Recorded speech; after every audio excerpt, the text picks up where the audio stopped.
This show is brought to you by Safety FM. Hello and welcome to another episode of Safety FM Mini with Jay Allen. I hope everything is good and grand inside of your neck of the woods. So listen, we're going to have to talk real quick because we got a little bit of time before we get everything started. So last week we had a speech that took place at the ACFS Safety Day that occurred in Orlando, Florida back last month. Or matter of fact, it was this month. Now that I'm trying to think about it. So it occurred this month during Safety Day, and we had Matthew Law do his presentation. Now, this is the follow-up interview that I did with him right after he came off the stage. So if you can hang back for a moment, take a listen to what's going on, because this is kind of an important conversation when we start talking about it, because he's talking about safety and AI. So I want you to hear on how these two worlds come together. So if you hang out for just one moment, let's get this interview started with Dr. Matthew Law here on Safety FM with Jay Allen. So talk to me. You just came off the stage. You were definitely doing your thing there. I was doing my thing. So here's my question. When you come off and you start talking about safety and you're talking about artificial intelligence, how does it go? I mean, so here's the thing.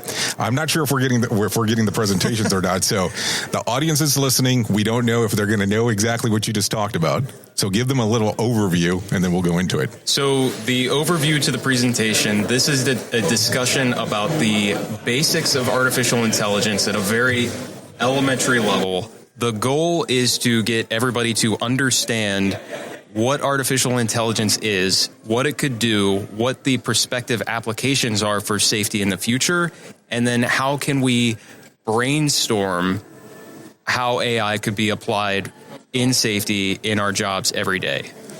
So as you look at that, because this is going to be concepts that we're starting to talk about now in regards of, and let's go date. It's October 15, 2024. But this way, if somebody listens to this in the future, they can see the changes in technology that's out there. So what drove you to start looking into this in the first place? That's actually kind of a long story. I was asked to look into AI and safety, and I just got totally sucked into it. I can't imagine it's a difficult thing not to be sucked into. So when you started taking a look at it, did you start looking at prompts? Was that what drove you immediately when you started looking into AI? Like, were you looking at the GPTs of the world, or were you looking at something entirely different as you started out? I honestly was looking at the market. Obviously, I work a lot, do a lot of market research into a lot of different solutions, whether it be products or software in general. And I wanted to know, okay, as far as the market is concerned, where is AI development for safety going to go in the future? And that's really what I chased. But what I had to understand first was, what is AI really? What can it do? And what are the prospective applications? Because from that, I was able to pull, okay, this is where it could go in the future. So what is your research showing you so far of the things that you found? And if you're doing like some kind of weird case study stuff that you don't want to talk about, I get it. But also at the same time, I'm curious on what are you seeing? Well, okay, there are a lot of things that we can pull from it. Right now, there are only a handful of real AI applications for safety. One of those things is image and video analysis, or computer vision. This is where an AI model is able to interpret images and videos and provide an output to tell you what are the risks that it sees, what are the hazards, what are the things that need to be changed. That's some really cool stuff. There's only a handful of firms that are out there that are doing it.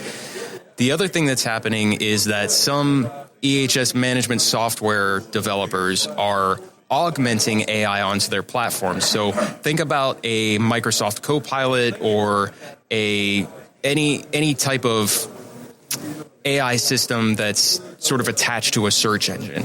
You can attach it onto your EHS management software that's already collecting all this information from your asset management, your incident investigations, your inspections, your SDSs. It can pull that information, that data that just kind of sits there in a lake, and provide you a useful output.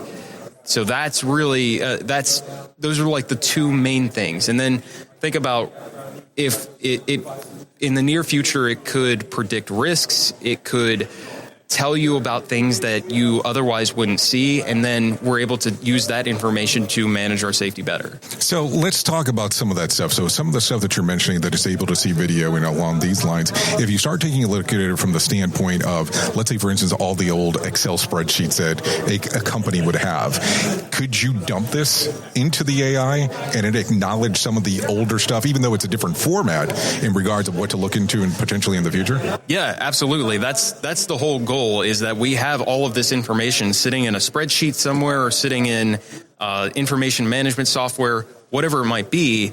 Is the goal is to give it to an AI model to have it analyze that and give us a better output. Now, what I will say with that is that if we give it bad data, or if that AI model is trained incorrectly, we're going to get a bad output from that. So this is a great tool. It's going to make us more efficient. It's going to make us better, but we have to already be doing the right stuff, because it's not going to fix what's inherently bad. So let me ask the strange question here. So you're talking about, like the traditional garbage in, garbage out. As you take a look at this, let's say, for instance, old school style, where I'm not saying everybody did it, but some people might have pencil whipped a report or two or something along those lines, and they essentially do go into a database where that information is stored and something that's used against or again later on. When you take a look at this, is this something that maybe an AI can determine if it was bad data as you're putting it in? I mean, based on, let's say, for instance, you have Joe that works in X section of the factory, and you notice that all of his JSAs are almost exactly the same. Would the AI be intelligent enough to going, this seems like a pencil whip or a repetitive action, or are we not there yet? If it's trained to do that, then yes. Somebody up front has to train that AI model to be able to recognize that type of stuff. But if we train the AI model with bad rhetoric or pencil whipped reports, and it learns to do things that way, then that's what it's going to do. If we train the model to blame the worker every time in our root cause analysis, that's what it's going to do. And you mentioned something else there as well. So I want to go into this. You said that it might be able to predict what can occur in the future. So you know that the listeners are going to want to know more about this, because then the next thing is going to be like, can we get predictive lottery ticket numbers and along those lines? So, but when you say something like that, how do you envision it being able to do that? Because I almost look at it too as the model of the 329 and 1, where for the longest time we've been told about a pyramid that this is what it would lead to. Are you almost looking at it as exactly that exact same thing, where it could tell us that we've had X amount of incidents, so we should be looking at X going forward? So the thing that I would say, a really good example here is near misses. So we don't collect all the information on near misses that we really should. We miss a ton of them. With better monitoring and better analysis on the back end using AI, we're able to see a lot more of those near misses that we otherwise would have missed ourselves.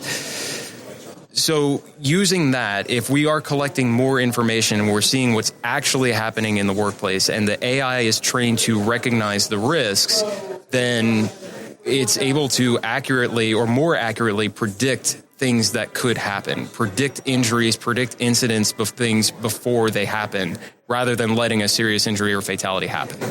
And so as you're seeing this, and we're at the very beginning stages of this model as you're looking at it, how far do you think that we are? Like, when you're taking a look at it, what is it able to do as the researchers you've been able to do? Like, what can it do that people would not be expecting currently? Like, when it's giving you these predictions on this could occur, how is it able to tell you that? Like, it's just based on just old data? It is, yes. And so this is where we run the risk, right? Because safety itself has evolved very much over the past couple of decades, and we've gone from theory to theory to theory and model to model to model on how we collect data. So we can't just feed it everything that we've done in the past. We have to feed it the things that we've done correctly to get it to predict accurately. So we've got a long road ahead of us. The whole point of the presentation that I do is to get people familiar with what AI could do. Because the most important thing I could say is that safety professionals don't need to be AI programmers. There are experts out there that can do that. There are software developers, there are AI programmers out there that can do that. Let them do their jobs. But we need a seat at the table, because these things designed specifically for safety can't be created in a vacuum. We have to be able to provide the input and train those models correctly so that the tools that we put into place are going to be useful. So let me ask that question, because you said a seat at the table, not necessarily that the safety person needs to be a programmer, quote unquote, per se. But as you look at that, how is it determined by the people that assign the seats at the table that we are who would be the accurate person opposed to it being a programmer? Because keep in mind that sometimes too, when we talk to the people that are at that board level, it's when you start talking about safety, if you go into those deep dives, it's like almost like speaking a foreign language. So you need to know their foreign language as you walk into that room. So how can you set up that determination for them to be able to go, this is the correct thing on the way that we need to do it, and it not just be a programmer? I will tell you, I think one of the challenges that came up in this room just now is that we, as a profession, still haven't come to a general consensus on the correct way to go about safety. And that's kind of the challenge that we have to overcome first to be able to tell folks, okay, I need AI to do this correctly for safety. Realistically, though, we're probably at a high theoretical discussion with that. With the basic things that AI can do right now, and I have to emphasize that we are in a very weak form of AI right now. So much of what we think is AI is still science fiction. Skynet's not coming next year. No Blade Runner or anything along those lines. It's going to be 100 years from now. So the basic tasks, like I can feed a generative AI, a text-based AI, OSHA 1910, 1926, my company's policy, and then incident investigations, what's happening in the workplace right now.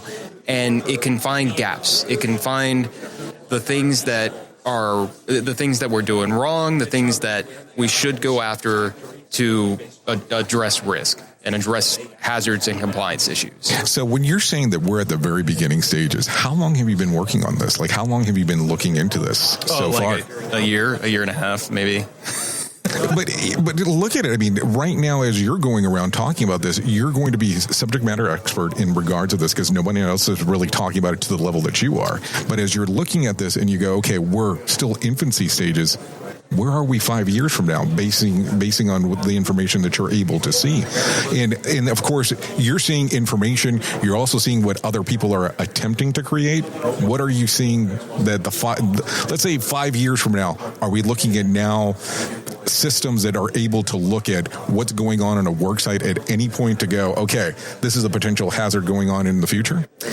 So aside from what I've already told you, I don't know that I could say exactly what's going to be out there in the next 5 years. What I can tell you is that based on some of the research that I've done in the past 6 months, we know that about 16% of the organizations that I surveyed are using AI for safety already.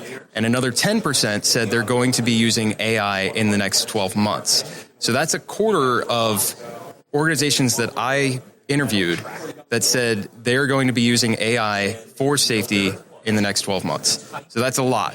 What I can also tell you from market research is that in the past, EHS software has been around for maybe a couple decades at this point.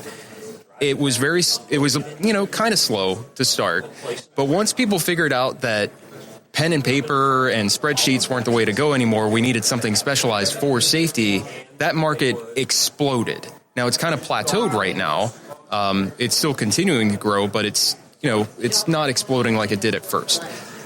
Based on the demand and the information that's out there for AI and the current level of development, it's going to go in the same way. So in 5 years, I can't tell you exactly what everybody's going to be using, but everybody, or at least a large percentage of organizations out there, will be using AI for safety in the next 5 years. Okay, so saying the 25% that you reference, do you believe, because this is going to have to be a belief question because we don't have any kind of empirical periodical data in regards of it, will they be using a large language model in regards of moving forward with it, or what type of quote unquote AI are you looking at? So those are the two things right now.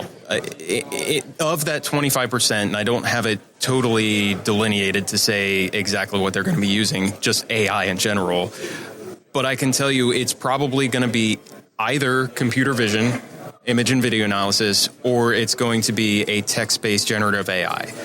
And that's really all I predict is going to be there in the next 5 years. There might be some outliers there in the next 5 years, but that's going to be the large majority of the folks that are going to be using it. So you'll see people trying to run to be able to do a merging of both of those items together then?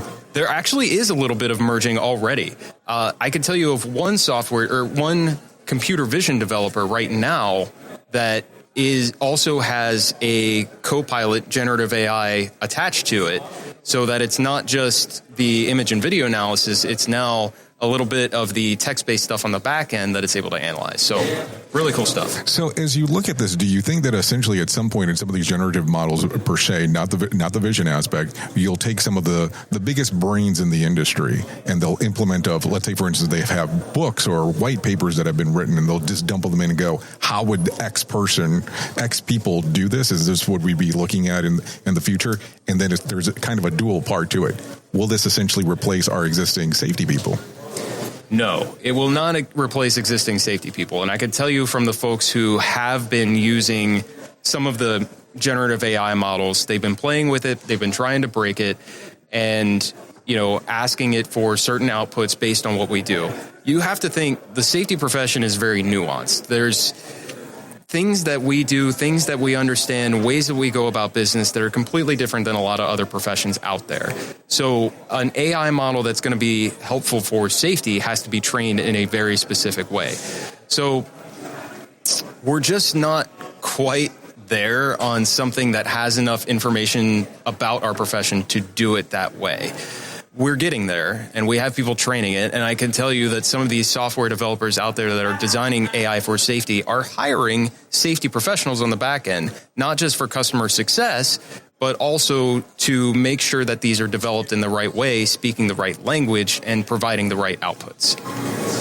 This is kind of amazing just in regards of how much research you've done into this and being able to speak about this. And as you look at it, you're shaking your head over here. So you don't feel like you've done that much research into it? Or Jay, there is so much that I don't know. I have tried to, I continue to soak in as much information as I can about this because it's really interesting. I think this is the first time that I've ever been on the forefront of market research and watching a specific part of the market explode in front of my eyes. That's super cool. That's why I'm really invested in this. But also, this is going to be a very useful tool. It's not a complete solution. Any type of technology that we put into the workplace is not a complete solution. It's not going to fix all our problems, but it's a tool to help us get there. It's a tool that's going to enhance the human's ability to perform to get us to a better state. Oh, so I'm going to ask the random question. So you are aware that earlier this week, I think it was this week, maybe it was late last week, Tesla announced some humanoids in regards of what they're releasing. Yes, they do look a lot like the people from iRobot. Do you think they'll play a factor into some of this stuff? I know. I'm going sci-fi. You mentioned sci-fi, so I figure I need to ask this question. Probably. If you think about it, robots themselves are not AI, but they can have AI on the back end to help them do things and behave more human-like than they were able to do before. There are going to be people in the workplace working side by side with these robots. Actually, as a matter of fact, I can tell you right now that there are workplaces right now where people are working side by side with robots that are run off of AI. And what I would love to do is some research into the comfort level of the workers around those things. To my knowledge, I have not heard of any major significant issues with that, but it's absolutely going to play a part in what we do, but it's not replacing humans. I think one of the things, I think we can probably all agree that there are a lot of dangerous tasks out there that we would love to replace how close humans are to those dangerous tasks. That's something that I see being more of a replacement. Work is definitely going to change, but humans are not being replaced. We still need people to train AI. We still need people to interpret AI and make decisions based off of the outputs from AI on the back end. So the oddball question here is, what caused you to want to do research in this? I know you work for a pretty big organization. I don't know if you want me to mention them or not, so I won't. Did they require you to do part of this, or was this something that you were interested in and then you decided to start going down the path? Yeah, there was some interest there, and that basically put me on a path to go look and see if there was anything relevant here when it came to AI and safety. I had also had the opportunity to talk to a couple of the computer vision vendors about 6 months before that and started to think about, there might be something here. And that's really, but as soon as I got into, I will mention, I took a course on LinkedIn Learning. It's called Introduction to Artificial Intelligence by a guy named Doug Rose. Once I sat through that course and got just this basic elementary level of understanding of artificial intelligence, I was set. Suddenly my brain started firing and I'm thinking, oh, there's all sorts of really cool things that we could do with this. And it's just been since then that this has blossomed into just a mountain of information that I'm not sure if anybody really completely understands, but it's there. I mean, I'm not sure if anybody's going to understand this for a very hot minute in regards of what's going on, but I look at it from the aspect of you going through and finding out this information. I'm super intrigued on what you have to say and the stuff that you've actually done research-wise, because I look at it from the standpoint of, if this is still infancy stages, where are we going to be? Like I said, 5 years already, but I look at it and I go, okay, if you're saying that you have a very bare minimum understanding of this, the people that are creating this, I can't even imagine that they know what they're playing with. Yeah. I think one of the things that's missing, and I told everybody this during the presentation, I have a block in there that is academic research. And right now, I told them this is the weakest part of my presentation because there just isn't much academic research out there. And that's because academic research takes time. AI has only been an interest in this field for a very short while, so it takes time to put research like that together. But the product it should be rigorous, it should be unbiased, and it should tell us with more certainty whether this stuff is working or not. I can tell you there are a handful of very, very minute applications in academic research that are saying, hey, this is working, this could work for a more generalized population.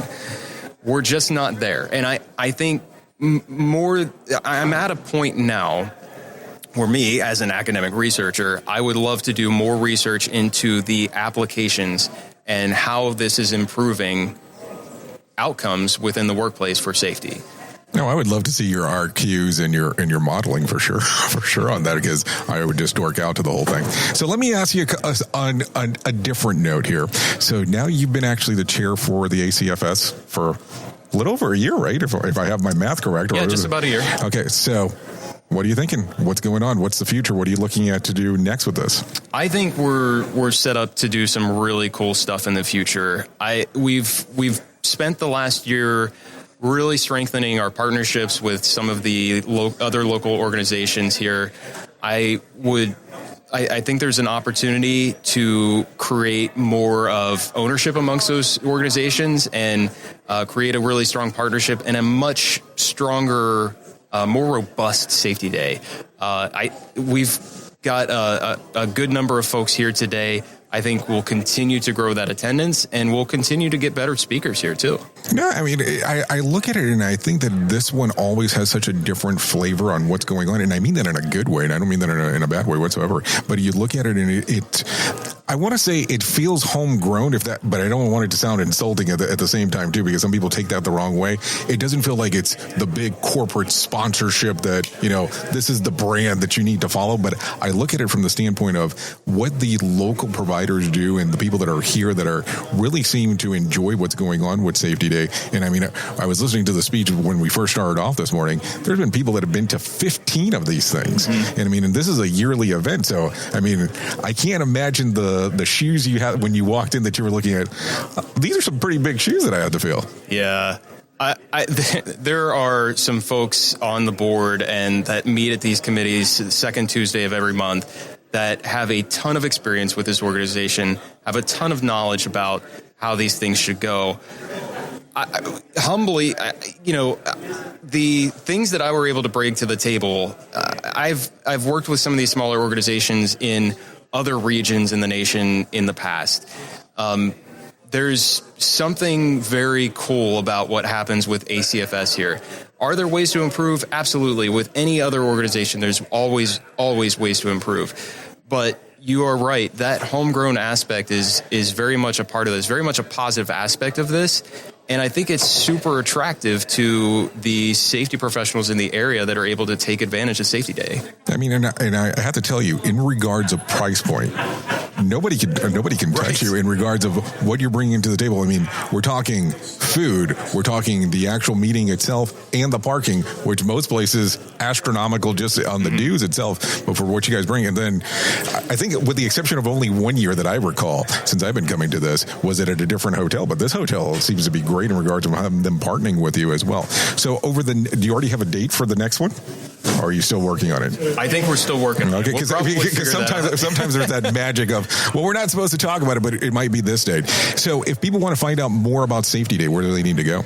Well, if they want to go, or if they want to find more about Safety Day, go to acfs.org. That's where we're going to post all the information. We'll have all the announcements. You can, of course, join the mailing list and make sure you get that information.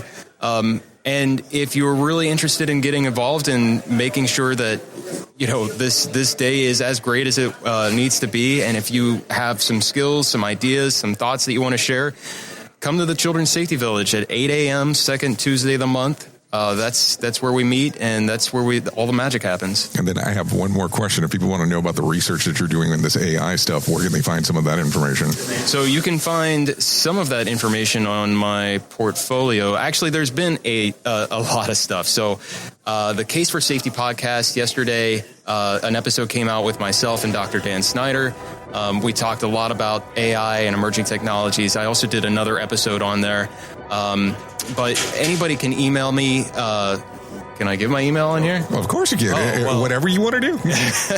My email is matt.law500@gmail.com. Or you can connect with me on LinkedIn. I'm happy to share any of the information that I have and have some bigger discussions about this. But there's like I said, I don't know if I'm totally the expert here. I've just done a lot of research. Between you and I, you're definitely the expert. And then between everybody else that's inside of this room and probably the next few hotels over, you are definitely the expert in what's going on. Well, Dr. Law, I appreciate you coming on today. Thanks, Jay.